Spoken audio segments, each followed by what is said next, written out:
Hər birinizə salam, mən Əmir Sever. Bugün sizlərlə Excel-də istinadlara baxacaq, mütləq, nisbi və qarşılıqlı istinadlar nəyə deyilir, bunlardan danışacaq.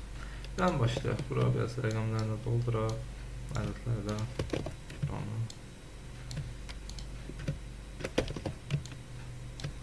Başqa belə bir şey olsun. Tutaq ki, belə bir ədədlərimiz var. Mən istəyirəm ki, nə bilim, tutaq ki, buradan F9 xanasından hər hansı bir xanaya istinad edeyim. İstinad eləmək nədir? Məsələn, istəyirəm ki, F9 xanasının qiyməti C2 xanasının qiymətindən 2 vahid çox olsun. Yazıram, bir düstur yazıram. Deyirəm, F9 xanasına deyirəm ki, sən C2 xanasından həmişə 2 vahid çoxsun. Həmişə 2 vahid çoxsun. Və nəticədə C2 plus 2 dedik F9-un düsturunda. Mən C2-ni nə qədər dəyişsəm, F9 ona uyğun avtomatik olaraq dəyişəcək. Baxın, F9-da yazdığım C2 bu nisbi istinad. Niyə? Çünki mən F9-dakı düsturu kopyalasam, yerini dəyişsəm, avtomatik olaraq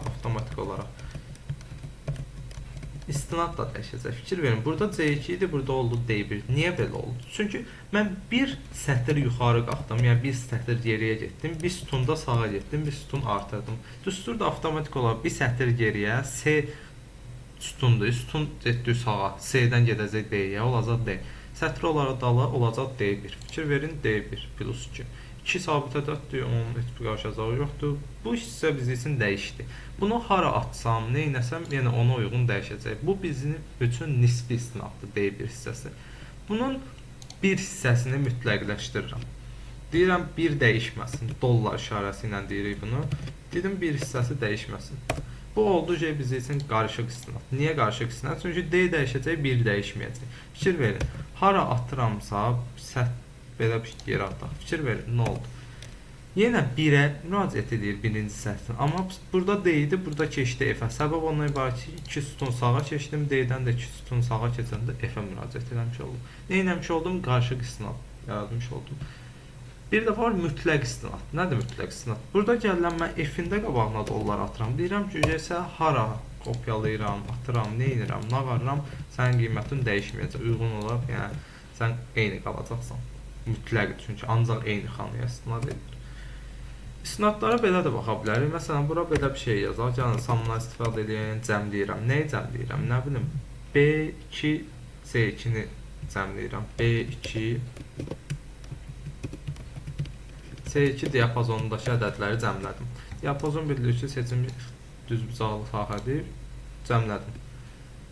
Nəysə, buna işimiz yoxdur, qulaq asın. Baxın, indi mən yenə buradakı düsturu da kopyalasam, nə bilim, bura atsam, fikir verin, uyğun olaraq dəyişdi. Bir sütun sağa, 2 sətr aşağı düşdüm. Bu da uyğun olaraq B olacaq S, S olacaq D, 2 olacaq neçə, 2 olacaq 4, S2, bu bir S2 olacaq 4. Oldu C4, D4 uyğun olaraq və onun cəminə bərabər oldu.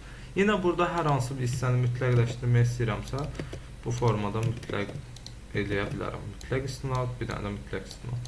Və istinad eləyirəm. Baxın, D4 və C4 xanalarına istinad eləmiş oldum. Bu formada indi bunu hara sürüşdürürüm.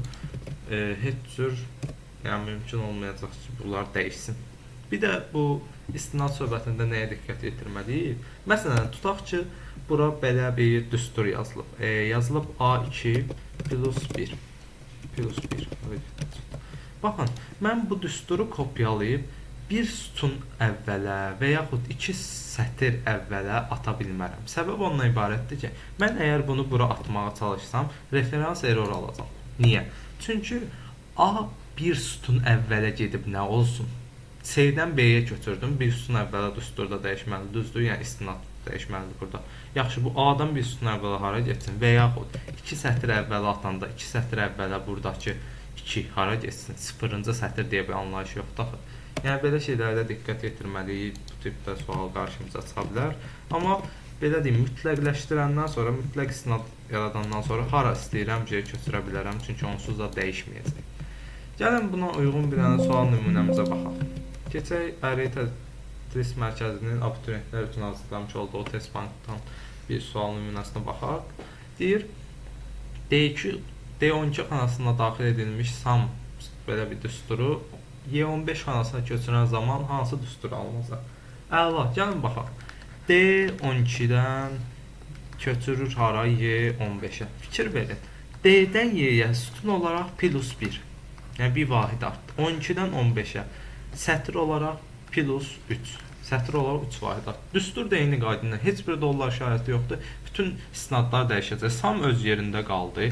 Buradakı 3 heç vaxt dəyişənməz. Bu sadəcə sabit ədəddir. Yəni köçürmə zamanı. Bunu sildim, bunu sildim. 3 qalmalı idi. B2. B olacaq C. 2 olacaq. 3 vahid artıb 5. C5. Bu da getdi, bu da getdi. Cavabımız Y. Yəni bu formada çevirək. A olacaq B. 1, 3 vahid artıb olacaq 4. B olacaq nə? C. 3 də 3 vahid artıb olacaq 6. Sam B4, C6 diapazonu plus B2 xanasının qiyməti +3. Yəni cavabımız oldu Y variantı. Belə. Növbəti videolarda görüşmək ümidi ilə sağ olun, salamat qalın. Like atıb komment bildirməyi unutmayın. Gələcək videolarda hansı mövzuya toxunmağımızı istəyirsinizsə, yenə onu da komment hissəsində, şərh hissəsində bildirə bilərsiniz. Sağ olun, gecəniz xeyir, salamat qalın.